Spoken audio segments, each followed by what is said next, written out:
Welcome back to the High Note Podcast. In this episode, we got the chance to sit down with Emily Cox, a brilliant soprano and producer in the Chicagoland area. She has some truly fantastic perspectives on all the things that she is doing to make sure that she can continue performing and enhance the entire performance scene for all of her friends, colleagues, and singers throughout the entire state. Please be aware that about halfway into this episode, we start going into detail about Emily's struggle with eating disorders and disordered eating, as well as the works that she is producing to help bring awareness to the issue and make sure that people know that there are resources to get help and feel better. And if you're a vocal athlete that's felt stuck at their current level of progression, or you want to make sure you're taking every possible advantage to give yourself that slight edge in the audition room or on the performance stage, make sure you start by taking the Mind-Body Connection quiz in the description down below. And without any further ado, here's Emily. Welcome to the High Note Podcast. I am Ted Zimnicki, founder of High Note Performance and HNPacademy.com, where we bring the tools perfected by sports science and neurology to vocal artists to help turn singers into the world-class athletes that companies want to hire again and again and again. Today, we have with us another fantastic guest. You might catch her singing opera, maybe musical theater, maybe cabaret, or soloing from Illinois to India. She is an actress, a singer, a comedian, a writer, a director, a coach, a producer, a true demonstrated supporter of brand new music and theater. It is the blonde hurricane herself, Emma Cox. Hi, Ted. Thank you so much for having me on today. It is an absolute pleasure. Thank you for taking some time. And so, Emma, I just want to jump in with so many different jobs and skills and just everything that you have done so far. When you meet someone at a party for the first time, how do you respond when they ask you, what do you do?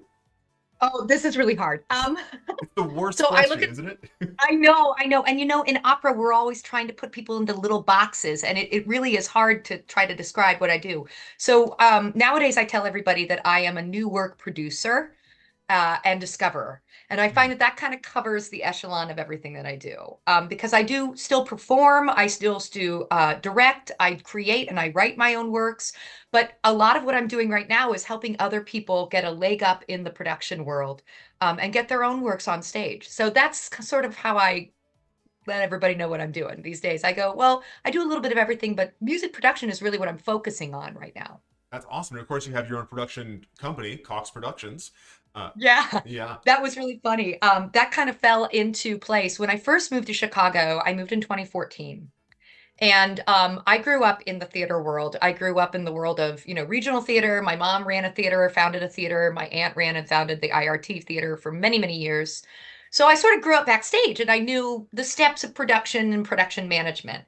And then my mother sort of transitioned over into directing, and so did my aunt. So I was able to see that. And then they both went into the artistic directing world. So then they both became arts admins. Hmm. So I sort of saw this progression and this stepwise ladder.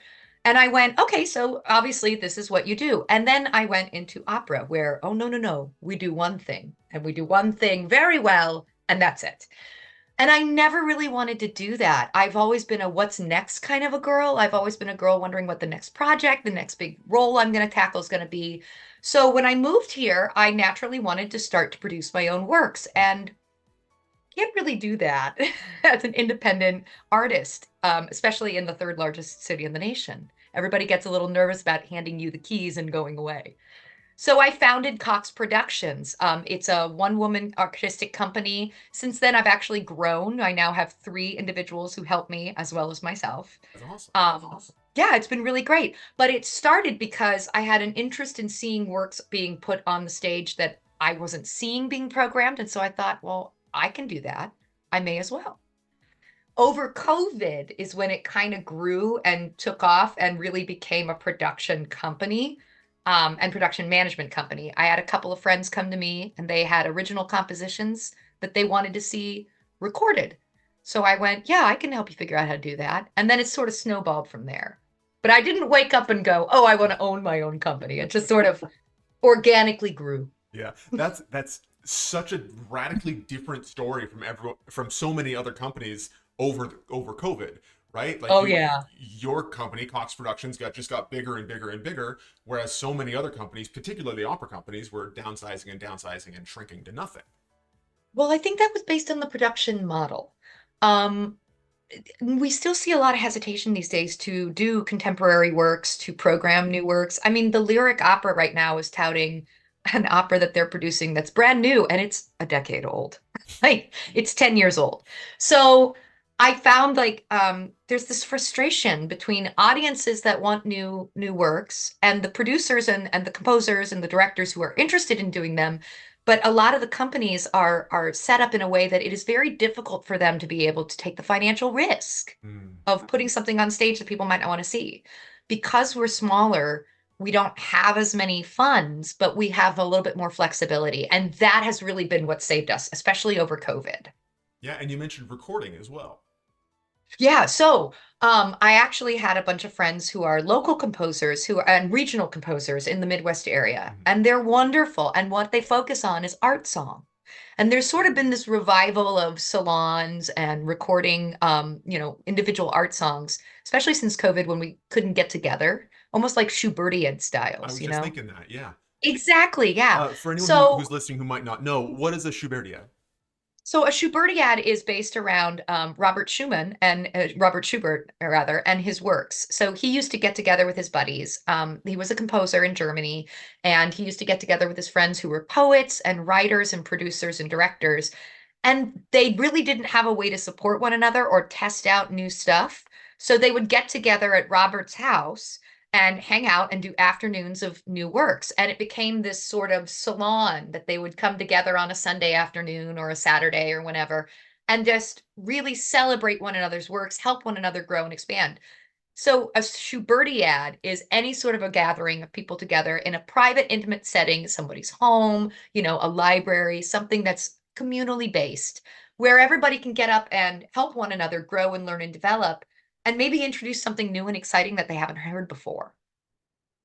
That's so cool that you've been able to sort of recapture that magic, and in a lot of Schubert's, magnificence, for lack of a better word, is Yeah. credited to that testing ground. Yeah, and there's a lot of intimacy that comes, especially when you're developing a new work, right? Because you're basing it not only out of who's in the room, but the story that you're wanting to tell, which a lot of times can be very personal, Mm. especially if the creator is in the room. So it helps to have something a little bit smaller, a little bit less vulnerable, a little bit more intimate. And we're finding that these styles of Schubertiads were perfect for recording some of these newer art songs. We literally would rent one of the really nice recording studios at a local university. We would bring in one or two singers and the recording artist, and that was it. It was off to the races from there. And we've now done six full-length albums of original music to date, and our next one's dropping at the end of this month, hopefully. That's incredible. Yeah, well, I didn't, all I did was I call production management, coordination. So I coordinated everybody. I made sure that we had the budget. I made sure that we had the time and the energy and the space. And then you can really just sit back and let your friends and your colleagues just blossom. And so you mentioned that you'd kind of always grown up around performance of some genre or another, particularly with theater and then going through that way. How did you stumble upon opera? Oh, this is hysterical. Okay, so I grew up in a straight theater. We call it straight theater, right? Where Right. it's no music whatsoever. It's just theater. I grew up in a straight theater household. So I thought I was going to grow up and I was going to teach Shakespeare. So from the very beginning, I tell my parents we were never going to make any money, right? Like it was never a goal. Always very like classically based, right? Exactly, exactly. But I really loved the written word. I really loved just the transformative magic that theater can give you. That communication and that suspension of belief for a little bit really allows you to build a connection with an audience that is not repeatable, that you could do with like film or television. And that impermanence really attracted me. The idea of this one moment in space and time that we could craft and build together, and then it's gone. But it remains with the people who were there. So I knew I wanted to do theater in some aspect. Well, so when I was younger, my younger brother died, and I wanted to stay closer to my family. So I decided I was going to go to the local university, which happened to have a fabulous and nationally renowned theater department, University of Evansville. Okay. And I auditioned and I was very, very spoiled when I was younger. I was a big fish in a small pond in southern Indiana. Not a lot of people sang, not a lot of people were interested in theater. So I was used to getting the leading role, right? So I went and I auditioned for this department and I didn't get in. And I was horribly offended. I was like, excuse me, as an 18-year-old kid. But I got a scholarship to the music department. And I thought, okay, here is my brilliant plan. I'm going to go, and every semester you could re-audition. So every semester I was going to show up until they just got sick of me and let me in. Because when you're a kid, you think that works, Yeah. right? Yeah. You just show up on set and then they'll magically let you in. I just But keep in the asking. mean, They have to say yes eventually. exactly. They'll get sick of me and they'll be like, oh, for God's sake, someone let this poor girl in. So I decided I was going to fulfill my scholarship with the music department, and they told me I had to audition for the opera. Hmm. So I was like, okay, fine, I'll go do this, whatever. And then I got in and I was like, okay, fine, I'll do this and get the money. And my first opera was Dido and Aeneas, Okay. which God love them. My parents have seen everything I've ever done, and they were like, that was the most boring thing we've ever. And I loved it. I Okay. fell absolutely in love with it. It was like opera to me is the Olympics of singing, right? Like this is where the peak athletes go. So I wanted that. I was like, if I'm going to do this, I'm going to do, if I do anything, I want to do it at 175%, right? So if I'm going to do this, then let's try to do this and do this really well. And that was it. I never went back to straight theater after that. I have now that I'm older, but for the next 10, 20 years of my life, it was just opera. And I just fell in love.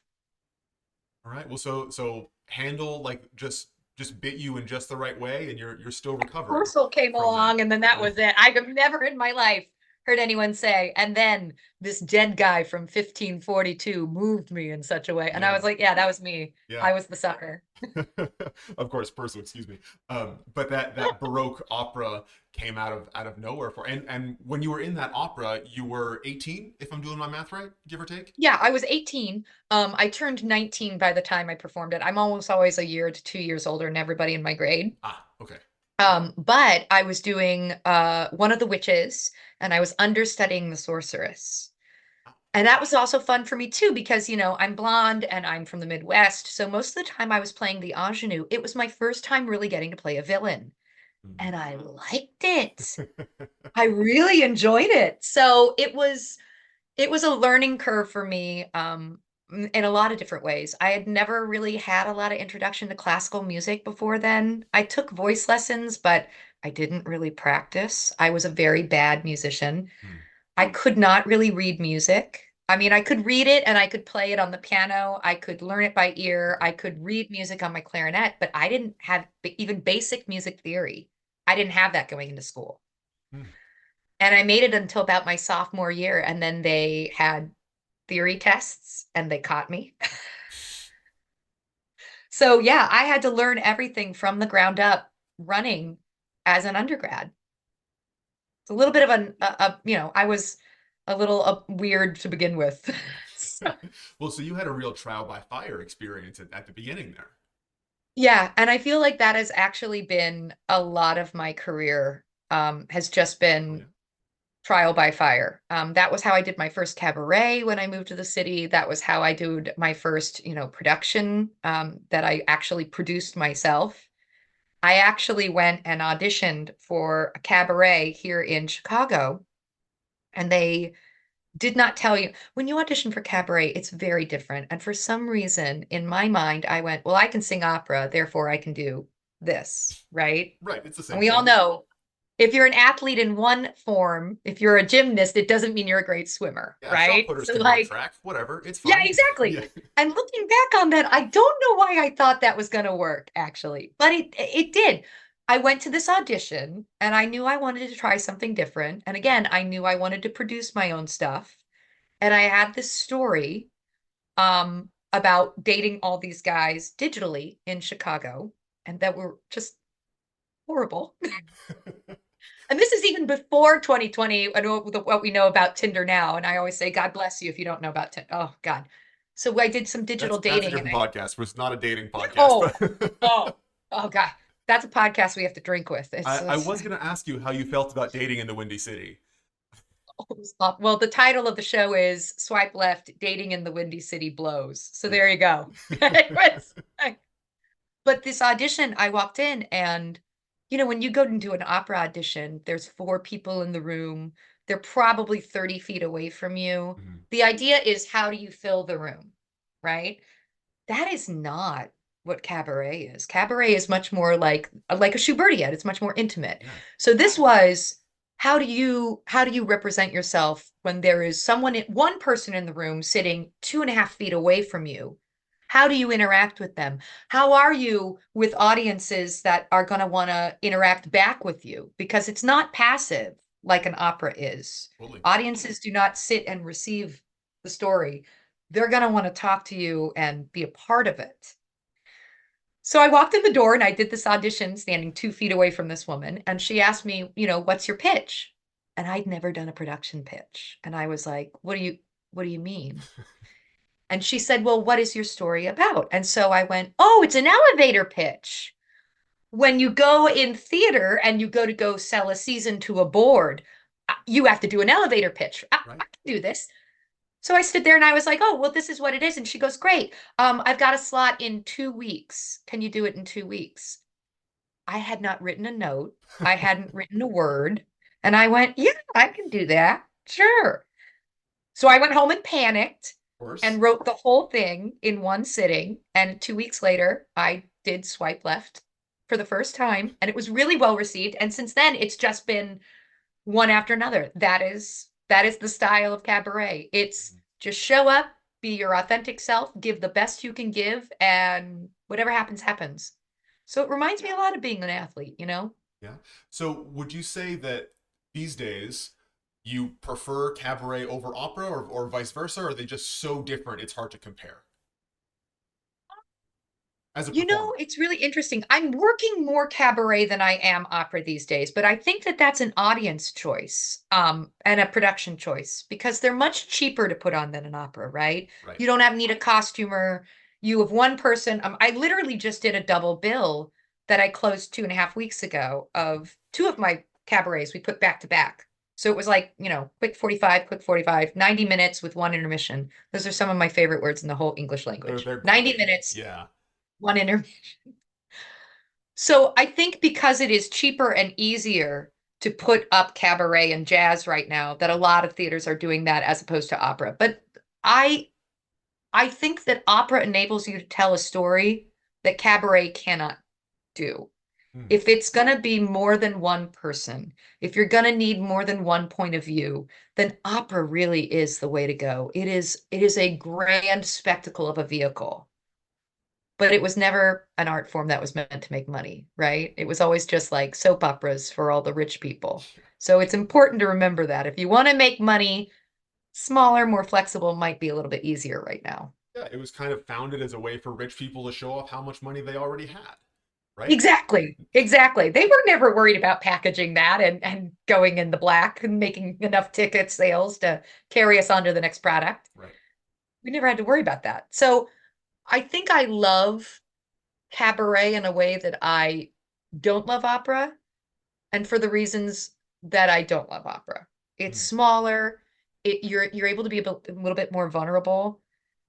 It's very different being on stage as you than being on stage as someone else. It is a mind trip. And if you've never done it, I would highly recommend my performers to do this because we're so used to putting on the costume, putting on the makeup, putting on the wig.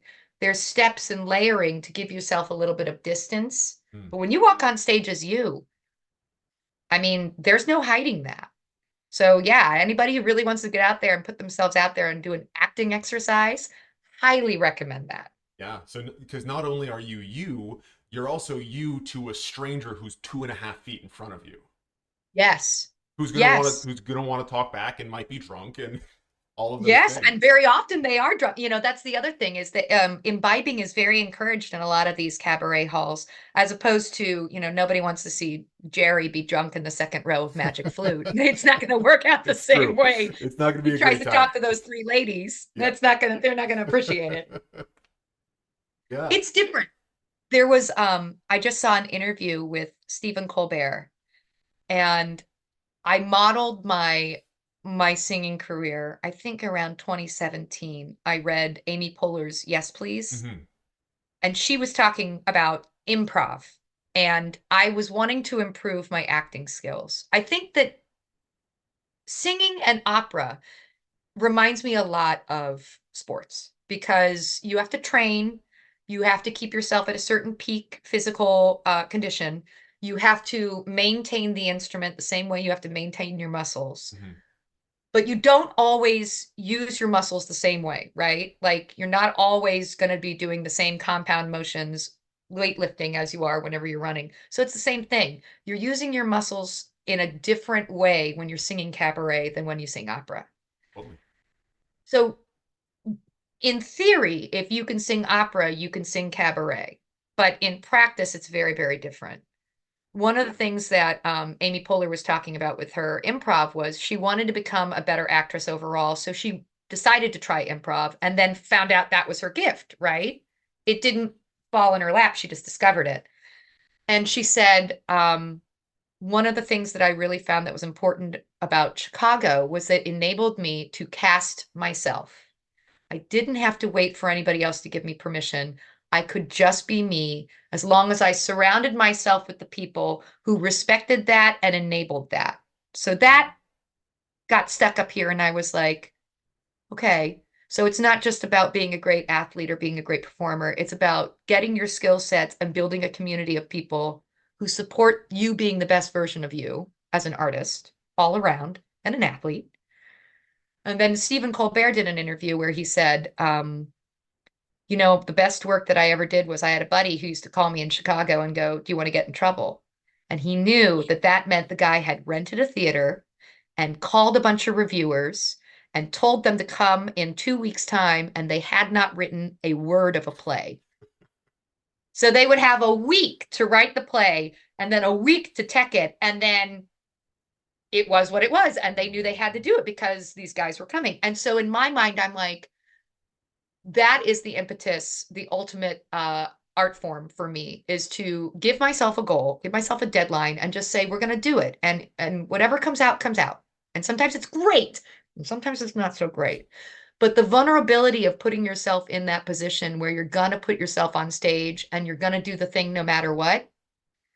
I feel like that was the way that I felt when I ran my first marathon. I was like, I'm just going to have to do this. It's not going to be the best. It's not going to be pretty, but we're doing the thing, and done is better than perfect. I love that phrase. I use it all the time. Done is better than perfect. Or, different variations on it, like perfect is the enemy of the good and stuff like that. Like it's such a powerful thing that you can wrap your mind around to just be like, just get it done, just imperfect action, just make it happen. Uh, And that is absolutely the opposite of what they tell us in opera. You are not allowed to represent yourself until you have the five perfect arias. You're never supposed to put out anything that's not you singing the best you can be. There's a mhm. lot of pressure for perfectionism in our art form. And I think So that's it's, only gotten more intense as time has passed and as different casting directors and opera companies want a commodified product to show up in an audition room, not a human being. yeah, but this is also something that's really interesting. If you're going to be the best product that you can be, you can't just do one thing well, right? Yeah. You have to be able to offer them multiple options because statistically, you'll be a better fit that way, right? So Right. it behooves the singing artist, and I do use singing artist. I don't say I'm an opera singer anymore. Mhm. I will sing. I'm a mercenary. We can't afford it. I'll sing anything you ask me to sing. I just did a tour of India as a mezzo. Nuts. Not right. I am definitely not a mezzo for anybody asking. I can play a mezzo. I'll sing whatever you ask me to. I'm not a doctor, But but I play one on TV. Like, yeah, yeah. exactly. Exactly. It's the same thing. We don't have the luxury anymore to say, I only want to do one thing and I only want to do one thing well. We have to be able, as a product, to come out of the gate and to give everybody the options that they need to fulfill the story that we're trying to tell. So The that's really interesting that you said that too. Yeah, the comparison that I like to use is, as far as being well-rounded as a singer, as an athlete, as a performer in general, is the image of a track and field meet. Because number one, these meets go on all day long, and there's a million different events. There's sprints, there's throwing, there's marathons as well. And as a performer, you might be really good at one or two or three of them, but you have to have some grounding in all of them if you want to have the best chance of winning the meet, of winning the marathon, or Yeah. the whole day. Where the thing kind of falls apart is that you bring a whole team of people to a track and field meet, but there's only one performer that we are allowed to be. So we kind of have to be good at everything, even if we specialize in a few. Yes. And the pool is really shrinking, right? Especially post-COVID, we're seeing a lot of our colleagues fall out of the industry. A lot of companies are closing. Yeah, So it is kind of nice to think of that you're coming with a team. I mean, after a couple years, don't you end up seeing the same roster of people at auditions? I am now that age where I am seeing some of the same people. totally. So it's nice to think of it like a communal event or a team event that you're all working to get the story as opposed to I'm competing with other people in this room for this job. Mm-hmm. It's that Total different mindset. it really is, and I only wish I was smart enough to listen when someone told me that 10 years ago. Oh God, me too. Oh God, me too. But like it's very close to sports performance. Your mindset determines your outcome. If the auditions I've gone to where I'm like, "Oh, I really want this job." Mhm. Most of the time I don't get it. But if I walk in that room and I say, "I don't need to beg for a job. I'm not here to do that. I am here to offer you options because I think I'm a great tool for this story that we're trying to erect." But my, my financial and my emotional well-being does not hinge on whether or not I get this. Those are the jobs that I walk out the door, and either they don't use me, but they remember me and they've used me later, Sure. or I got the job the minute I walked out the door. I knew I had it. Yeah, It's that's a awesome. it's a mindset shift. Yeah. So speaking of jobs that are coming up, I know you have a few things on your calendar. I would love to learn a little bit more about them. Yeah. So I actually have a world premiere coming up this next month in April. It's going to be April 16th with New Music Chicago. If you're local, you can get tickets. If you're not local, we will be live streaming it. So I hope everybody can like tune in. But it is a world premiere of a song cycle commission that I just put together. So I wanted to go ahead and like just issue a trigger warning. We are going to be talking about disordered eating for the next couple minutes. So just if anybody out there needs to just fast forward a little bit, go for it. Absolutely. But over COVID, I really started dealing with, I did a thing prior to COVID where every time at the end of a year, if I felt like I had a good relationship with a director, I would email them and I'd say, hey, I know that we worked on this project together. What were some of the hangups that you found that I had as an actor? And is there anything you could suggest that I should work on? Or is there anything you should suggest that I should consider a strength? And I did that because I used to do that with my old coaches when I weightlifted. I would say, what do I need to work on, coach? So basically that was my way of going to the community and being like, what did you like? What did you not like? Where do you think I should grow as an artist? And I was very surprised to find a lot of the directors I work with loved to respond to that. So keep that in your back pocket. If anybody out there wants to network a little bit more, that's a great idea. Asking for Um, feedback is a great way to make a good impression. yeah. And it also tells them I'm serious about my craft. I'm not just here to do a job and get paid and wander off. I want to get better at this. So what is it you need? So I had actually talked with a couple of my coaches and they had said, you have a real weird thing happen where at you get to a certain emotional point in a performance, we can actually see you disassociate or Mm. or put a little distance between you and the audience. And I thought, well, that's really weird. I wonder what that had to do. And I had been doing a show here in town that was called oh God, it's the longest title in the world. It's like Unidentified Remains or The True Nature of Love is the name of the play. And it was written in the 80s. It's not a happy story. There's a serial killer going around killing people. So that's the overall arc of the story is you're trying to find the serial killer. But in it, I played Candy, who was a young woman who was a victim of sexual abuse and had an eating disorder. Mm. And maybe it was because it was the beginning of quarantine and everybody's emotions were really high, but I had a really hard time with this role. And when we closed the production, it was so successful that they asked us to relaunch it digitally under another company. And I thought, I'm at home in my safe space doing this production over Zoom. And this is this upsetting. I can't imagine what the energy would be like in a room full of bodies and people viscerally reacting to me getting hit on stage if I'm feeling this way. So maybe I need to look at this. And with the help of a therapist, I went through and we realized that I had an eating disorder. And I was literally living out my trauma in front of people, which don't do that. Yeah. Highly recommend. A lot of people will get on stage and they'll want to share a story or they'll want to share. If you have not explored your own trauma, please don't do that on stage. It is so unsafe for you. It is so unsettling for the audience, but it's just it never turns out the way you think it's gonna. And it's always so scary to just be emotionally naked on stage like that. So don't do that. Good Um, advice. yeah, right? Train before you go and just decide you're going to throw yourself into this event. Yeah.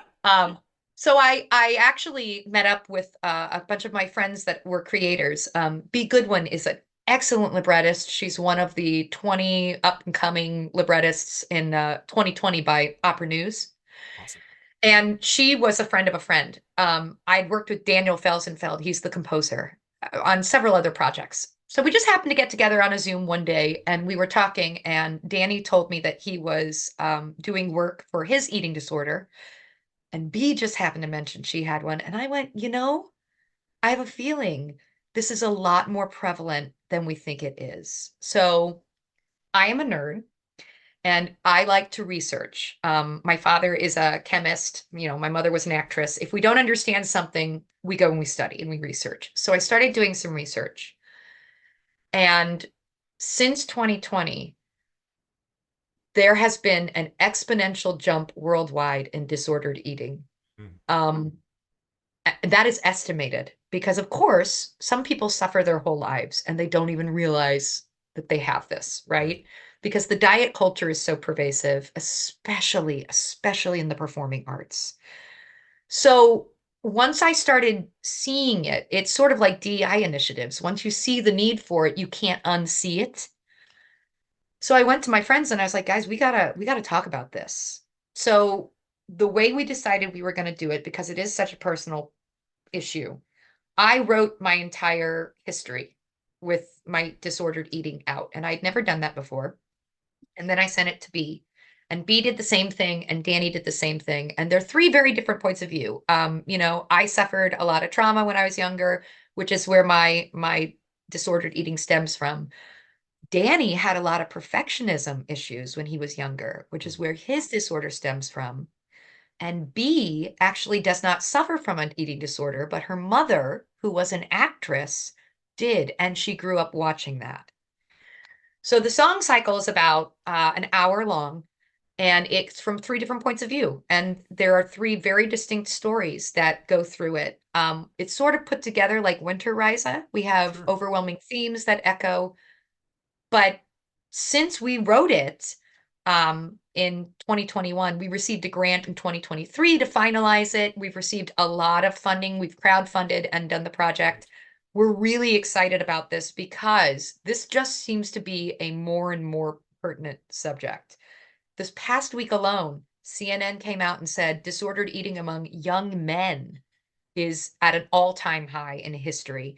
We've seen Oprah come on and she was talking about Ozempic and using these weight loss drugs that are, for diabetes or for low blood pressure, and using this drug to get different side effects without really knowing what the long-term issues might be.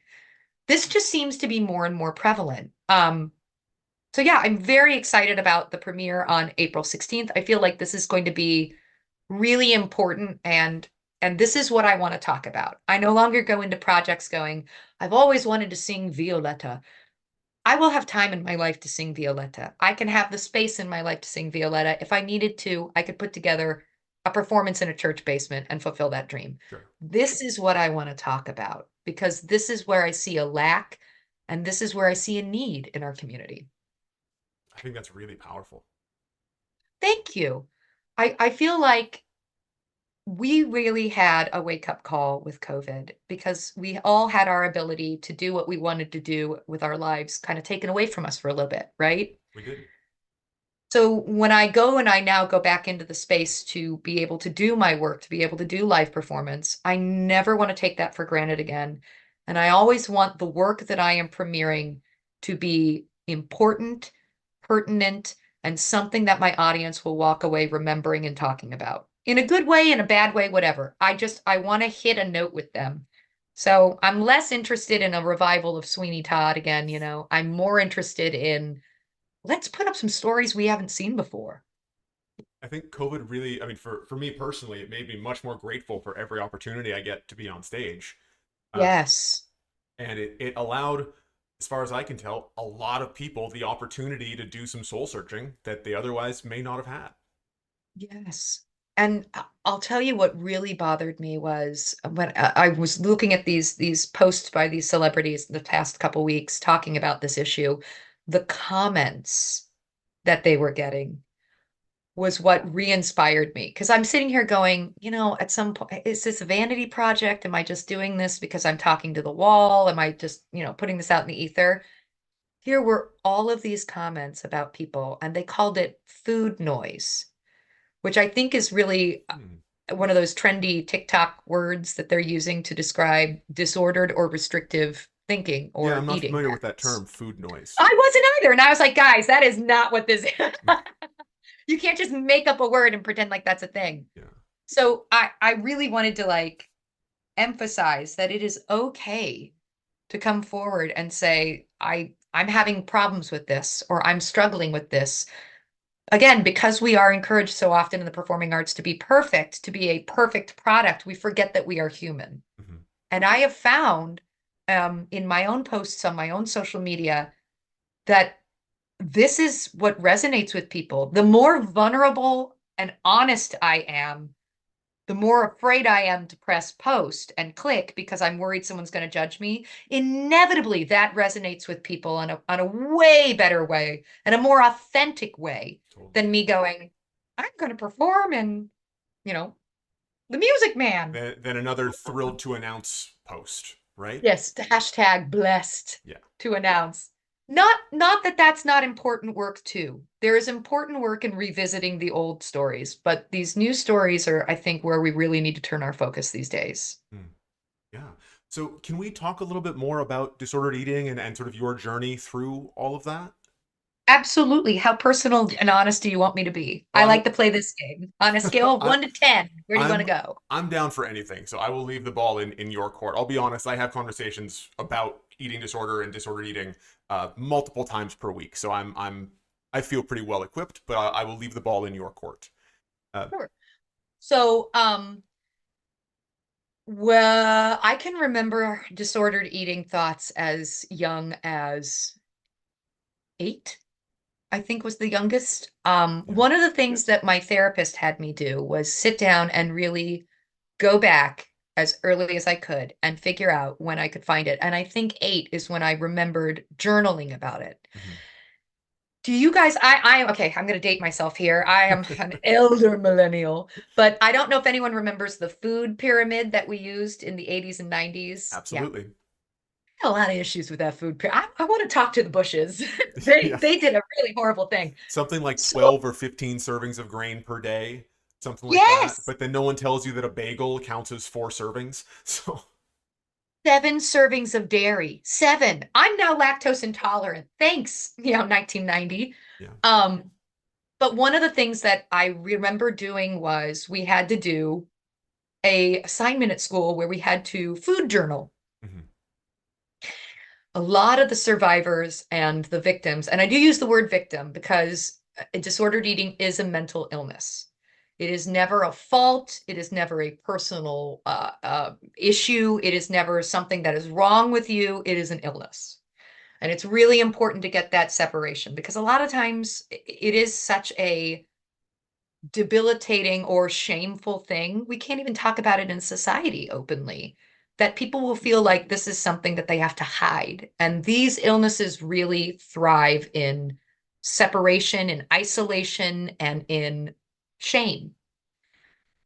So I just want to be very honest. Like they can come from things that are as innocent as, a school assignment for food journaling. But Right. I had to sit down and I had to journal out what it was that I ate. And I turned it in after a week. And the idea was we were just looking at how much food in every food group on the food pyramid we were eating as children. And my teacher said, "Oh, no, you did the assignment wrong." And I went, "Oh." And somehow in my mind, a serving turned into a portion size. And somehow in my mind, a portion size got smaller and smaller and smaller. So as young Mm. as 8, I was going, oh, a bite of an apple counts as a serving of an apple. A single, crouton counts as a starch. And so as young as 8 years old, I started tracking exactly what it was that I put in my mouth. And that seemed to really please my teacher. And I also am a middle child and have people pleasing issues, as many performing artists do. And I went, oh, if they like it when I do this, they're going to really like it when I do this. If they like that I'm eating less here, they're going to love when I can eat less. And how much less can I do? And then it became a game, right? And even as old as 27, 28, this was the game that stuck with me was how small can we go? How much less can we do? How little can we survive on? Um, and I now know a lot of that is linked to a lot of the childhood trauma and a lot of the situations that I was put in and in my small town growing up. Um, but I Where you were wanted more or less in the spotlight for as long as you can remember.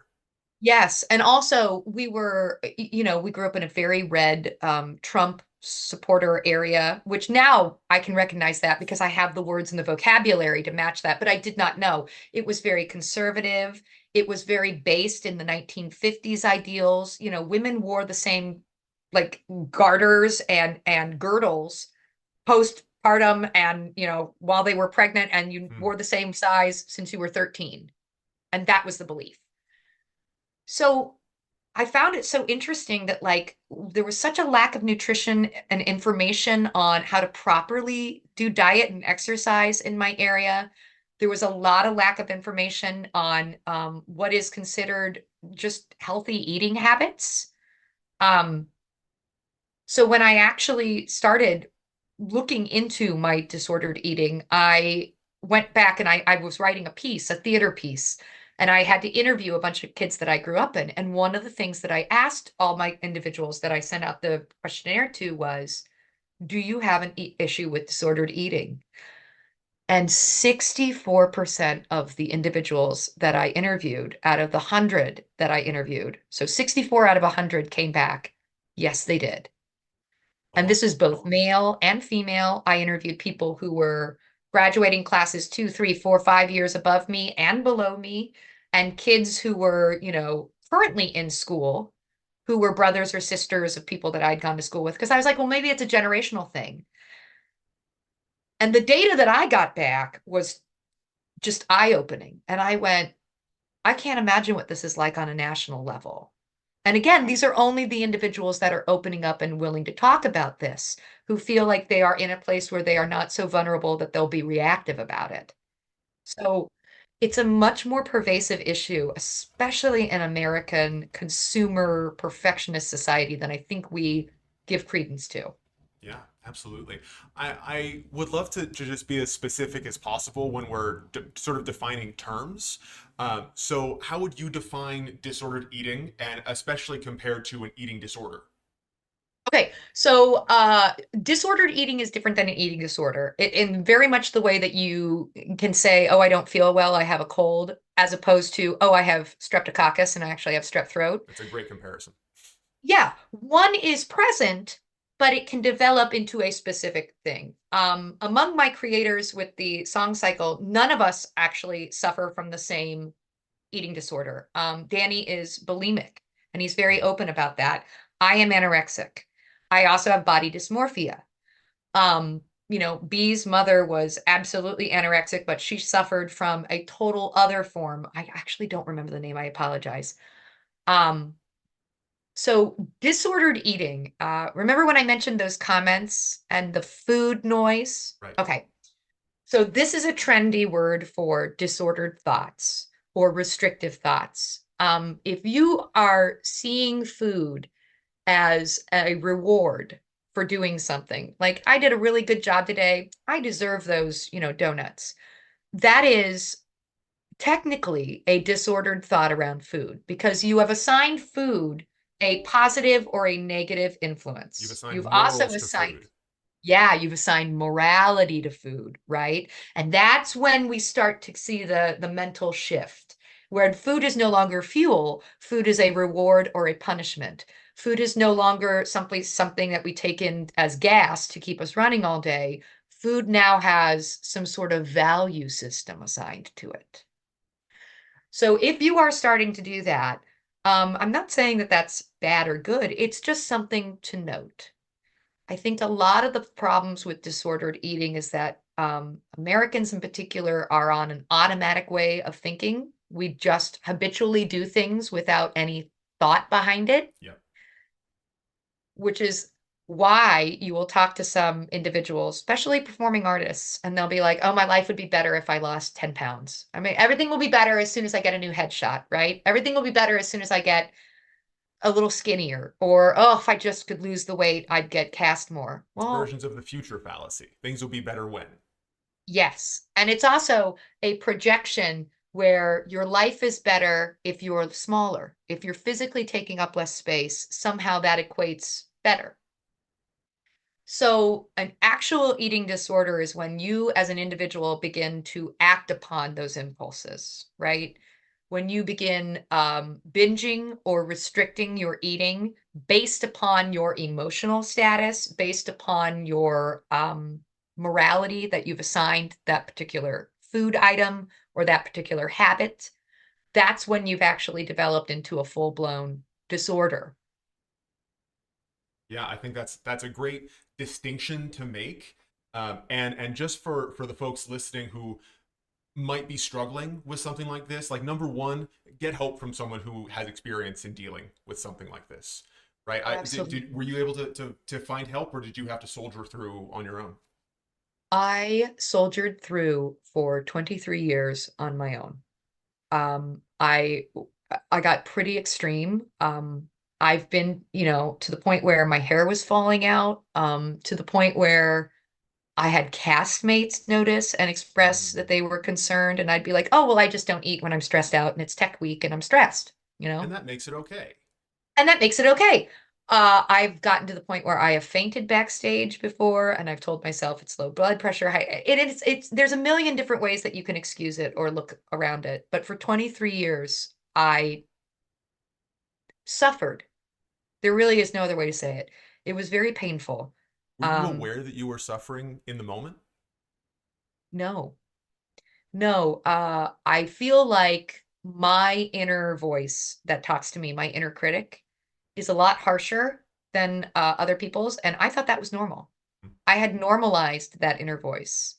I'm now learning, especially as a performer, the way that we talk to ourselves is so, so vitally important because it can really throw off or determine your whole career path. And this was something that was actually impacting my singing. I was so tight with my abs that I could not relax to take a lower abdominal breath. I literally could not keep my rib cage open and suspended because I didn't have the muscles to keep my lower rib cage open.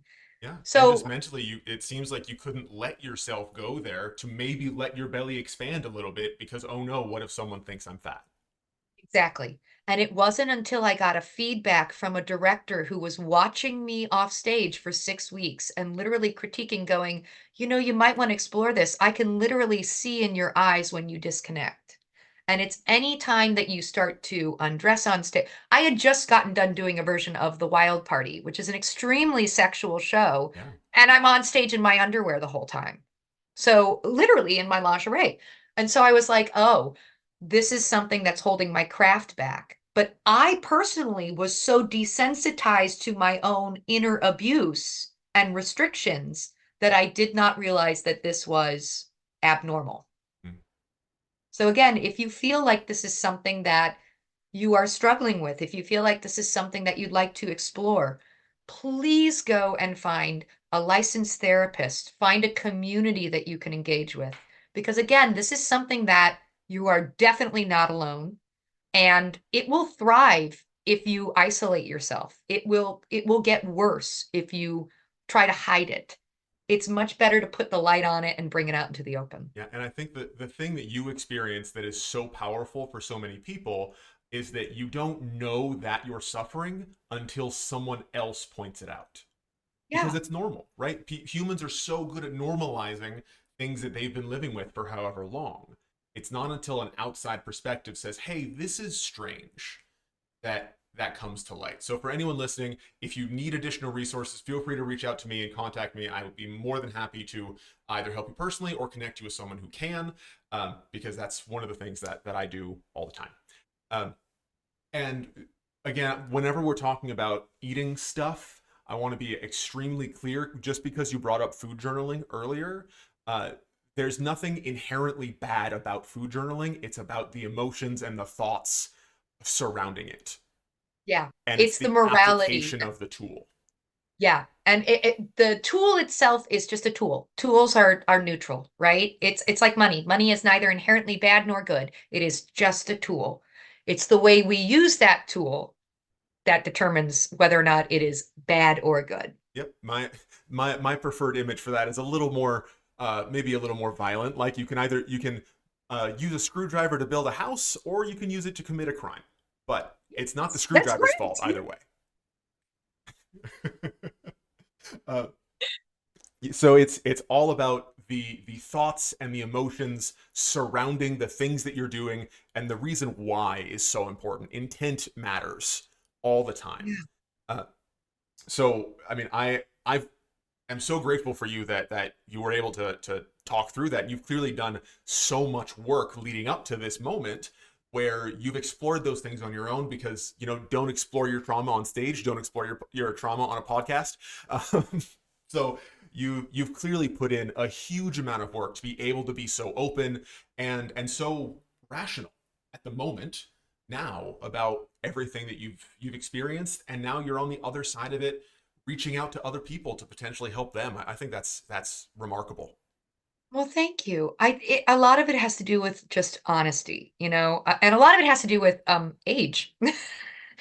I I have a luxury right now because I'm turning 40 this year. So I've aged out of a lot of yaps. Yep. I've aged out of a lot of competitions, and that's a whole other podcast we can talk about with age limits and restrictions. But as a woman, I am also aging out of that elder millennial kind of like bracket where you're the target demographic for everything. Mm-hmm. So there's a lot of feelings when it comes to realizing that, oh, I don't have to worry about that because a lot of the focus and a lot of people's emphasis is not on me. Oh, that's very freeing. A lot of people have, issues with aging, but I found that it has really helped, especially when I look back and I can now see a lot of the patterns that I didn't see beforehand. Yeah. You mean you don't know everything when you're 18 years old and you get your first rejection Oh, letter from a university? You don't well, know if you everything? had asked me, I would have told you, no, here's the plan. Yeah. This is what we're gonna do. Yeah. Man, I remember when I got my first big rejection letter, my plan was curl up into a little ball and die. Uh, but Yeah, uh, again, that might be a different podcast. But the age and distance and time provides so much, right? yeah. And I've talked about this with plenty of other folks, but I think it's important to address that sometimes stuff just takes time, right? Yes, and Specifically around the maturing of an operatic voice, right? That's when it's come up before. But now we're talking more about mental health and eating and finding finding what honesty feels like. It just takes time, doesn't it? Well, and a lot of it was also like, what kind of a work environment do I want to be in? Do I want to be in a safe work environment post-COVID? Do I want to be in a work environment where I don't really trust everybody? Well, then why would I want to do that to myself? Why would I want to mentally try to put myself on stage to embody a whole other human being if I'm not comfortable with who I am as a human being to begin with? I'm not going to be successful. So a lot of it was in order for me to literally go forward with my craft and be a better actress, be a better singer, be a better producer, be better whatever, I've got to do XYZ. And as with that middle child syndrome, I will not always do things for me, but I'll do them for other impetuses. And that was what helped me. It was Mhm. like, okay, I'm not going to be a better singer until I can relax my body and get it to a point where I can actually take a full supported breath. Yep, for sure. Uh, and just to draw one more comparison to athletics, uh, you can't perform well in any athletic endeavor if you can't breathe well. No. And I at the time that I was doing it, I was living in Colorado. I was living at altitude. Mhm. I had like 17% body fat because I went and got tested. Which is quite And low I for a female. very much Yeah. so, very much so. It impacted my physical development. I was testing carbon dating almost 5 years younger than my actual age because I literally was not allowing my body to develop and age and grow the way that it was supposed to. So I just want to put that out there too. I was in peak physical condition and I was not healthy. There is a very big difference Yep. between being, the best you could be, P90X, muscling your way through it, thinking that you're the top echelon and you're great and you're this peak athlete, and realizing you're not allowing your body to literally have enough fluid to get your joints to keep from developing early onset arthritis. So, like, just things to consider. It's all about balance and being intentional. Yeah, so I like to talk about health all the time because everybody brings up that they want to be healthy, and I think that's Yeah. valuable. But health is the middle of the spectrum. On one side Yeah. of the spectrum, you have sick, you have disorder, you have disease, you have death, essentially, right? If you push that far Yeah. enough. Health is in the middle. On the other end of the spectrum, you have the absolute pinnacle of athleticism, right? They're both equidistant from health in the middle. So for the type of person who wants to be at the top of their craft forever, right? Whatever Yep. forever means, I'll let you decide what that means. It's not absolute peak athleticism. It's maybe a couple of notches towards that, but it's not have a six pack 12 months a year uh, for 50 years. Some people Yeah. have that genetics where they can do that. Good for them, but live with the body that you've got, right? Uh, Yeah. I just think that image doesn't get enough play, that health is the middle of the spectrum. Athleticism, sick, health. Yeah. And it is about balance. And you were right when you said earlier, intent is everything. Like, we're seeing opera singers singing later and later and later in the life Mm-hmm. right now, right? Like Thomas Hampson is still out there giving concerts and performing, He's and killing it. he sounds amazing. But he is also no longer singing Figaro 3.5 hours on stage with very little break, 6 days a week in Germany. He's doing very intentional, thoughtful, thought-provoking, like small concerts, master classes. So the same way that we look at ourselves and we go, oh, we have an expiration date as an artist, right? We have an expiration date as a performing opera singer. I won't sing past my sit. Absolutely, you will. But maybe you won't sing opera. Maybe you'll sing operetta. Maybe you'll sing art song. Maybe you'll sing a new art form that hasn't been developed yet. Right? You don't have to be on either side of the extreme and live there in order to be happy and fulfilled and balanced. Just because Tom Brady retired from the NFL doesn't mean he's not throwing the football anymore.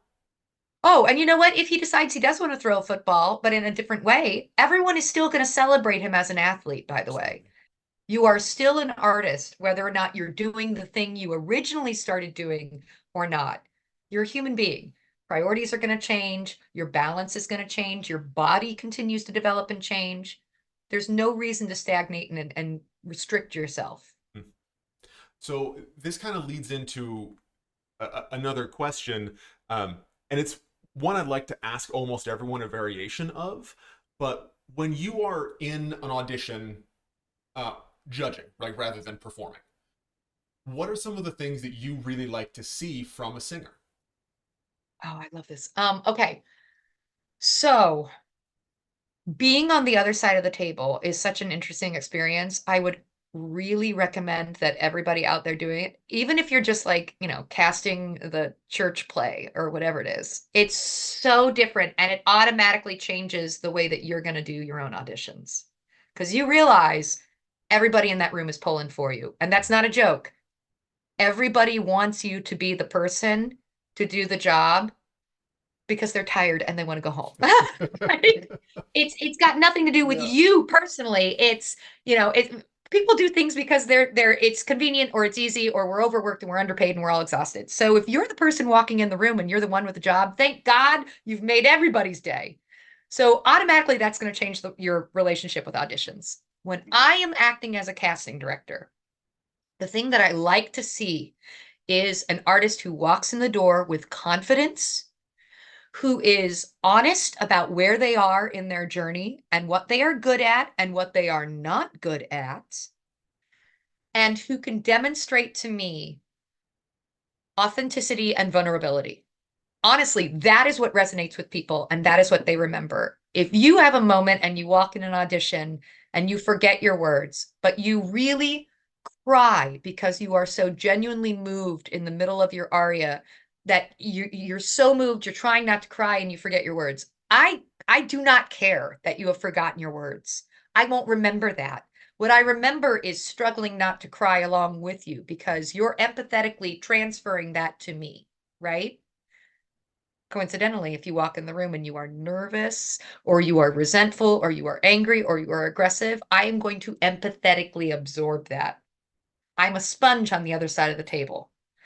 So, what you are representing when you walk in the door, when I say walk in with confidence, I mean, how did you act from the minute you got there? Everybody knows the stories about, the opera companies talking to the person at the door or Mm-hmm. putting the artistic director as the door monitor. How are you treating everybody else in the waiting room? Or the How music are you going director is the pianist. yeah. How are you acting with the least of us and the best of Yep. us? How are you acting from the minute you walk in the door with the volunteer who's trying to take down your name to the person that you're standing next to that you might have to work with backstage as part of the chorus or ensemble? Are you easy to work with? Are you flexible? Did you have issues getting there this morning? Can I feel that?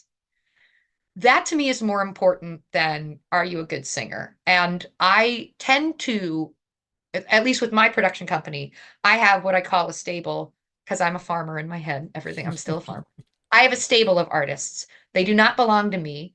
I don't have, territorial rights to them. Some directors and casting directors get very territorial about their artists they work with, which I don't understand.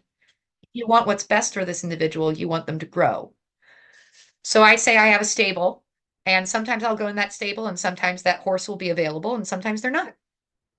Sometimes they're working with somebody else or they're out to pasture or they're doing other things. It's important to know I can always go find another base, but I can't go find another base that can do what you do. Or I can always go find another soprano. I can't find another soprano that sounds the way you sound, that moves me the way you move me, that has the culmination of your personal experiences so that when you sing that role, you just electrify the audience.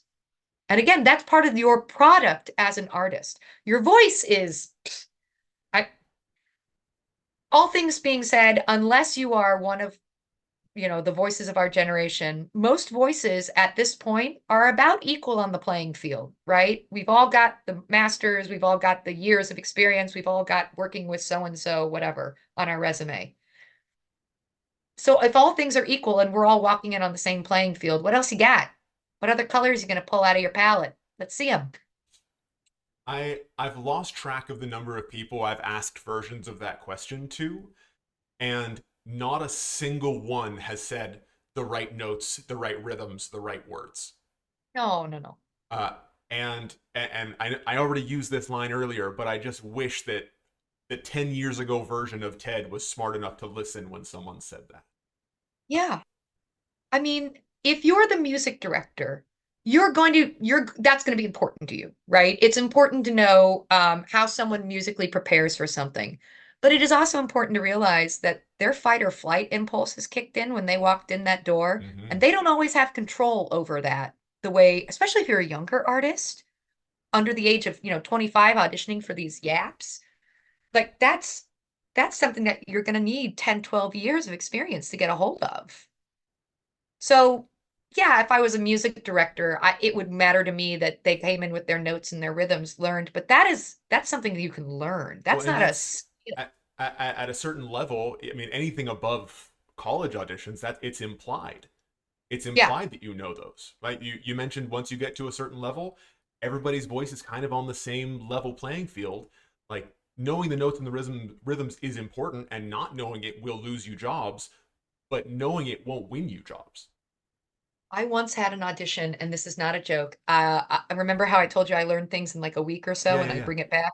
Yeah, okay. So I had an audition for this director, and he's also a very famous composer and conductor, and he really liked me. I had prior experience working with this guy, Hmm. so I walked in the door knowing he's on my team, right? And I sang a color tour aria for this guy, and he goes, "You know what? I really would love to hear you sing this one aria from the opera you're auditioning for." Now, this aria is always Hmm. cut, has been historically cut since 1600, right? It's also out of print. But Maestro said to me, "I would like to hear you sing it." And then he gave me a callback date. So I went home and went through 13 of my historic musicology friends and found a copy of this aria, learned it, memorized it, and brought it in. It was 15 pages long. Oh, And I did it in like a week. When I Herculean. walked in the door and I sang that aria for him, I forgot, I think, starting on page 12 to the end. So I forgot like the last three pages. And both he and the accompanist, just when I stopped, I said, "I'm so sorry. I need a moment to collect myself." He goes, "Where did you get this? Why did you learn this? This is incredible. But Emma, why did you?" And I went, "You told me to. You literally Maestro, you said you wanted to hear this." And he goes, "Yeah, but I didn't expect you to." So sometimes what we're hearing in that room is not really what they're saying, right? So that's something else to remember. When you walk out of an audition room, your impression of that audition is so wildly different than what the casting director, than what the music, you have no idea what they are thinking, truly. Because he literally said, "I'd love to hear this. I'll see you next week." Okay, I'll go learn. Yeah, I'm just gonna connect those dots real quick, and here's 15 pages of opera. yeah. And he was like, "Oh my God, I didn't expect you to."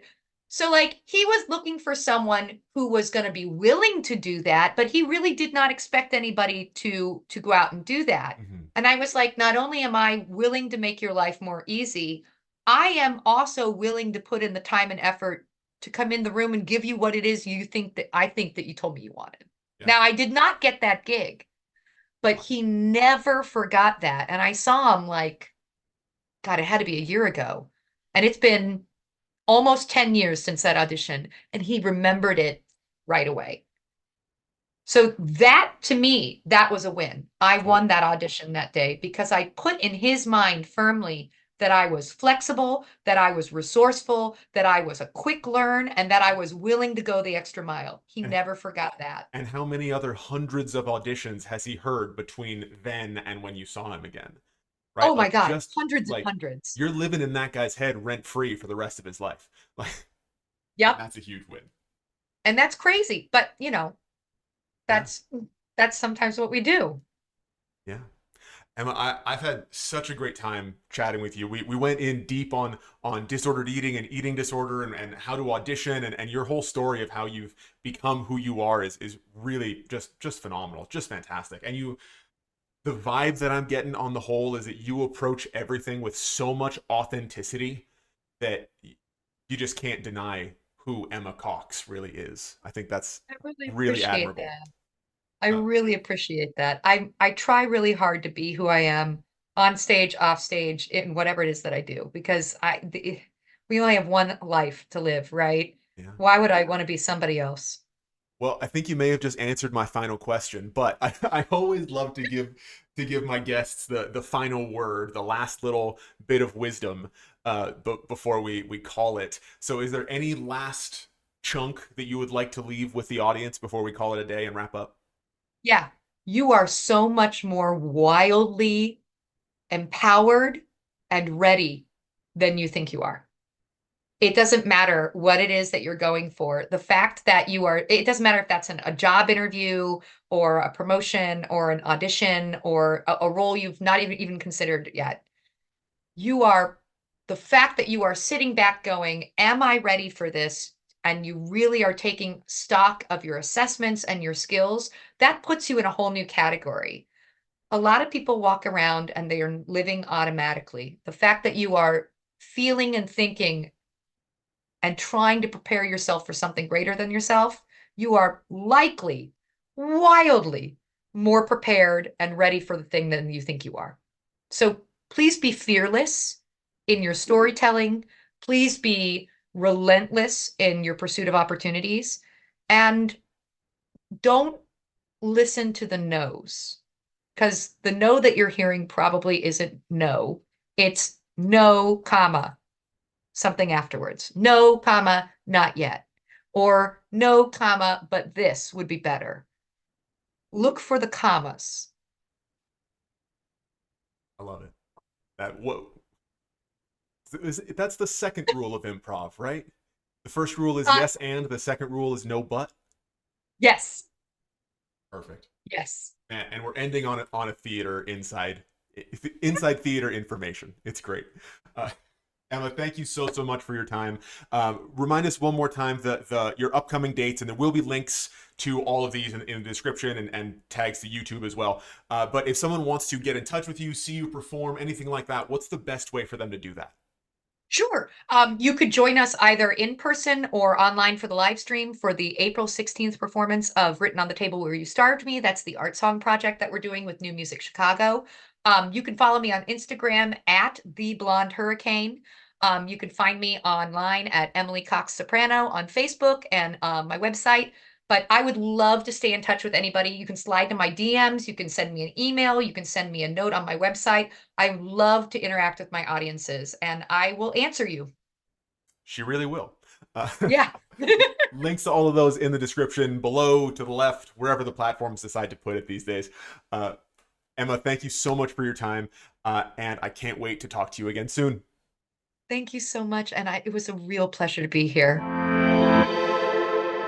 I hope you enjoyed listening to that conversation as much as Emma and I enjoyed having it. Before you go, make sure you like, comment, share, and subscribe. It is the best way to help the podcast grow. And if you're looking for more, links to everything we talked about are in the description down below, as well as a link to join the Triple Threat Athlete Crew Facebook group, our free group where we release everything first and give you an insider scoop on exactly how to take advantage of your nervous system to become the type of athlete that companies want to hire again and again and again. I'm Ted Zimnicki, and we'll see you next week.